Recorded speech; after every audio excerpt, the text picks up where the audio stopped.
"Thank you kindly, sir," said the homeless man to a person who tossed a $5 bill into a small rusted tin can. You see a lot of homeless people living on the streets nowadays. Houses are so expensive to live in, with even utility bills surpassing the amount a decent paycheck brings in. People struggle daily just to make ends meet. However, some often lose this battle. They leave everything behind, save the clothes on their backs. "Mikey, how are you doing today?" an elderly man said to a ragged young person who held on a rusted tin can, jingling out with today's contents.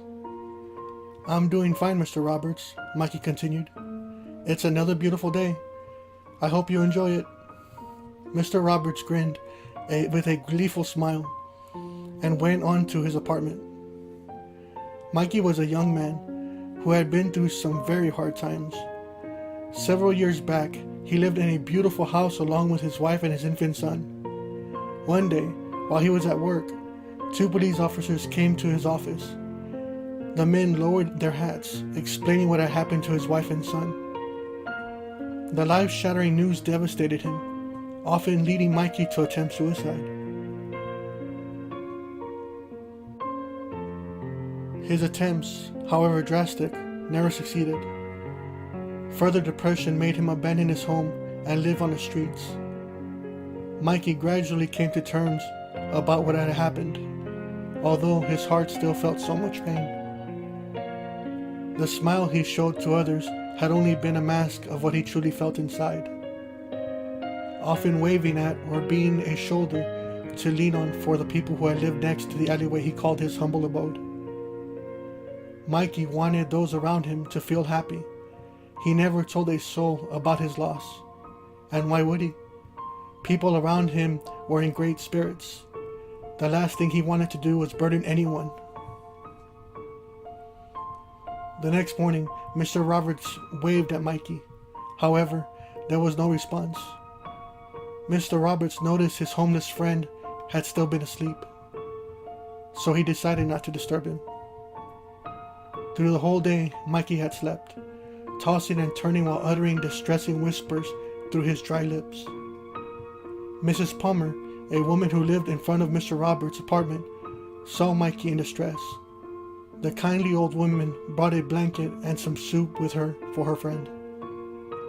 But Mikey couldn't wake up, no matter how hard she tried. The beautiful blue sky faded away as thick gray clouds cloaked it. Mikey struggled in his slumber, crying and begging not to be taken away. Miss Palmer decided to call 911. However, the lines were busy. She decided to sit by Mikey's side, placing the blanket on him as a cold breeze began to blow by. Moments later, Mr. Roberts came to Mikey's aid. As he sat down next to Mrs. Palmer, he asked what had happened. "He's been like this all day, Mr. Roberts. I tried to wake him up, but something's wrong," Miss Palmer said as tears began running down her cheeks. Mr. Roberts decided to muster up whatever strength he could through his aged body and tried to pick Mikey up. "He's mine!" a loud hissing voice exclaimed, as Mr. Roberts was pushed away from his homeless friend by an unseen force. Mrs. Palmer picked up Mr. Roberts, dusting him off until a large shadowy figure of a creature appeared from Mikey's sleeping body. "His soul is mine," the shadow continued. "I could hear his sweet cries echoing my ears like an orchestrated melody. His suicidal thoughts made it easy for me to get here, and now I have him," the shadow stated, caressing the old razor blade scars on Mikey's wrist. Mr. Roberts and Mrs. Palmer's tears clouded their vision. They never knew what that Mikey was in this kind of situation. The shadow sat on Mikey's chest, laughing at the grief of the two people who showed such concern. "Did you know that good old Mikey here lost his wife and his infant son in a store robbery when it went bad?" the shadow asked as its corporeal finger entered Mikey's head, making him scream in terror. Mr. Roberts yelled with a stern voice, "What are you doing to him?" The creature chuckled, saying, "I'm giving him a gift. One that will make his agony taste like a fine wine under this beautiful weather." Mrs. Palmer clenched her fist, wanting with all her heart to smash the grinning Shadow's face with it. "What is this gift?" Mr. Roberts asked. "Well, I gave him the gift of seeing how his wife and son died, of course," the Shadow excitedly yelled. Mikey's closed eyes began to tear, and an internal agony made him shout, "No, please, take me instead. I beg you, please." The Shadow laughed and whispered, "In due time, my boy. You're almost mine." Mr. Roberts charged to Mikey's aid, holding his friend's dirt-covered hands. "Mikey, wake up, my boy.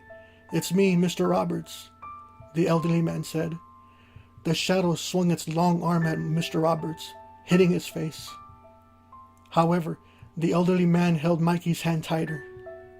"Mikey, I'm so sorry, my boy, about what had happened to you, but please come back to us," Mr. Roberts yelled.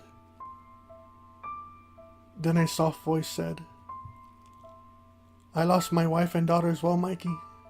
They were in a car accident while leaving the house. I had scared them away with my alcohol abuse. I couldn't forgive myself, my boy, until I met you," Mr. Roberts continued. "You made this old man smile when I thought about ending my own life. All these years, you helped me become sober, to appreciate what the world had to offer in these long, dark times. You never ignored me or left my side, so I will not leave yours." The Shadow continued to hit Mr. Roberts, leaving cuts and gashes on the old man's fragile frame. Mrs. Palmer rushed in to hold Mikey's other hand. "Don't give up, sweetie. Please fight this. You have always been there to hear this old woman's stupid stories.